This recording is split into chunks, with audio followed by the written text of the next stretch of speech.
Eternal Strands developer, Yellow Brick Games, is made up of BioWare and Ubisoft veterans, and it shows. You've got dense lore, likeable characters, great writing, and some light role-playing moments, but also the constant sensation everyone is an archetype rather than an individual. You've got beautiful regions that are a joy to traverse, entertaining elemental and physics interactions, and epic battles against giant foes, but also boring quest design and crafting mechanics that barely hide the fact they're built on repetition. In contrast to so many recent releases, it feels smartly made and polished right out the gate, then proceeds to drag out the experience to the point I started disliking it the longer I played.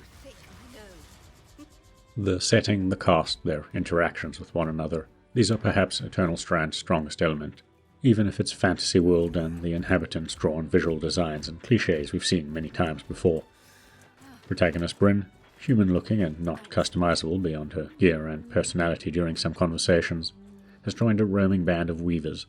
Think magic users that fell out of favor after the Surge originated from their homeland decades earlier, a cataclysmic event that led to numerous deaths across the Maida Basin, followed by political upheaval, climate change, social unrest, and war.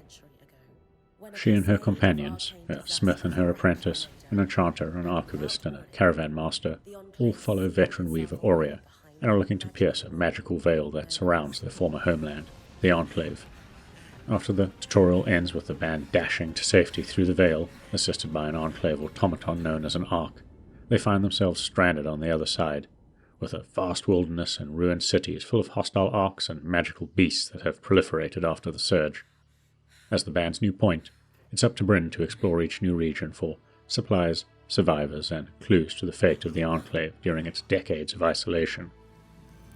Unsurprisingly, a diverse cast means different priorities they want her to tackle first, but Eternal Strands ultimately tells the same story regardless of your actions.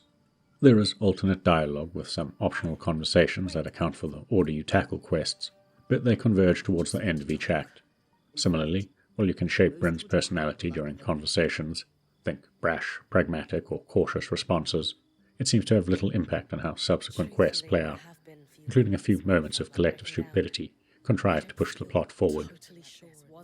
Perhaps more compelling are a string of optional companion quests that reveal more about their personalities, past trauma, current dynamics, a bit of world building, and even Brynn's past, during lengthy discussions that let you dig deeper if you want. Everyone ultimately feels like an archetype designed to explore specific themes, but it's hard not to admire their unflinching support for one another during a crisis. Coming off 50 hours with Stalker 2 Heart of Chernobyl, and another 50 replaying the original Stalker trilogy console ports, it felt pleasantly uplifting and heartwarming, even if you could argue the interactions feel too unnatural at times. Unfortunately, narrative pacing and the momentum of the overarching plot is tied to quest progression, which brings us to the gameplay loop. As a third-person action-adventure hybrid, Eternal Strands starts strong but falters over time. How quickly will likely depend on your tolerance for repetitive and increasingly mundane, busywork-driven progression.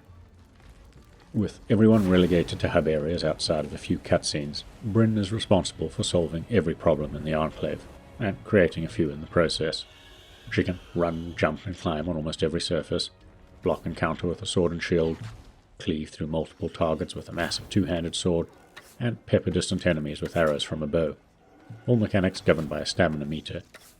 If you fall, in combat or off a cliff, a magical scry device pulls you back to the closest loom gate, albeit at the cost of some materials in your inventory.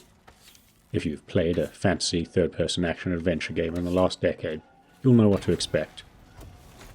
As a weaver, Brynn has a recharging mana pool to wield several kinetic, fire and ice-based spells, and she can charge up enchanted weapon attacks, abilities that often serve a dual purpose.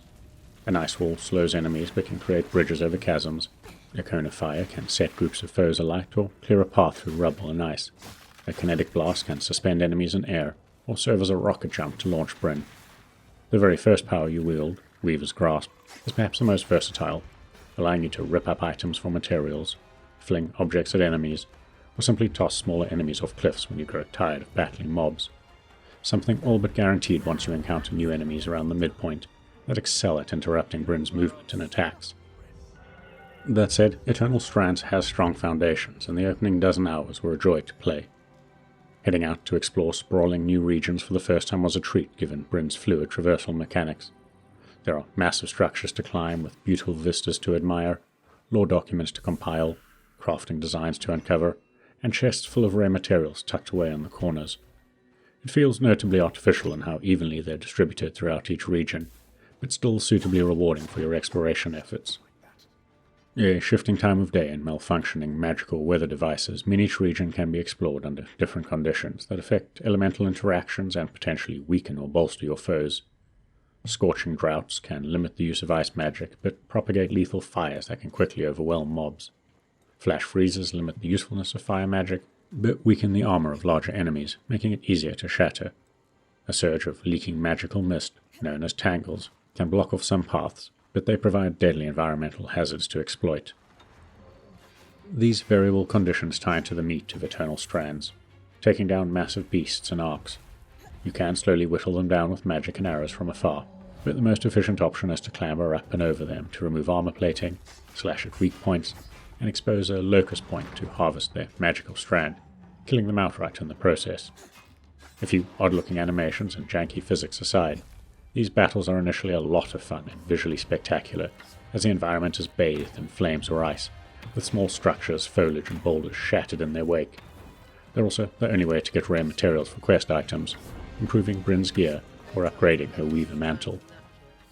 There are only a handful of material types to consider, think metal, wood, mineral, fiber and creature components, while the rarity of the materials affect the quality of the crafted item. You can also reforge an item by swapping in rarer materials, or upgrade it by investing more of the same materials. There are distinct elemental weapons and armor set buffs, but using different materials of the same type can alter attributes like damage, defense, elemental resistance, and weight. Better still, anytime you reforge or dismantle an item, you recover all the previously invested materials. With excess low-tier materials you can salvage into parts to upgrade your camp that, in turn, increases Bryn's inventory space, the number of health and resistance files she can carry, and how far you can upgrade her gear and spells. At this point you might be thinking, with fluid traversal, fun combat, and flexible crafting, what could go wrong? I'll start off by saying I always appreciate developers who smartly work on a limited budget, and Eternal Strands punches well above its weight when it comes to the writing, expressive 2D character art, excellent voice work, the degree of environmental interactivity, and visuals that, despite some low-resolution textures and asset reuse, create environments with an impressive sense of place, begging to be explored. In stark contrast, the quest design feels unambitious, monotonous, and shackled to increasingly onerous crafting demands.